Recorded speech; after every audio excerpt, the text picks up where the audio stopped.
बर का? या जगाच्या पाठीवर हजारो देवता आहेत. विष्णू परमात्मा आहे, ब्रह्मदेव आहे, 33 कोटी देवता आहेत, पण भगवान शंकर मात्र वेगळंच दैवत आहे.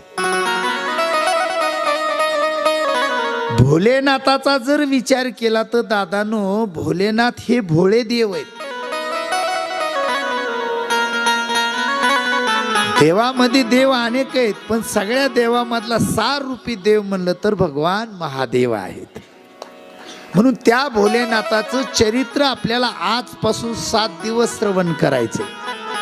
ज्या ग्रंथासाठी तुम्ही अमूल्य किमतीचा तुमचा वेळ देणार आहे तो तुमचा वाया जाणार नाही ही गॅरंटी आहे.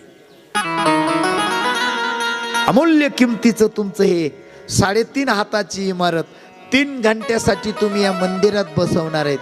तुम्हाला गॅरंटीनं सांगतो, मन तन धनानं तुम्ही या ग्रंथाचं श्रवण भक्ती करा. या 3.5 हाताच्या शरीराला रोगातून मुक्त केल्याशिवाय कथा राहणार नाही. डोक्यात ठेवा. इतका अगणित दादानो या ग्रंथ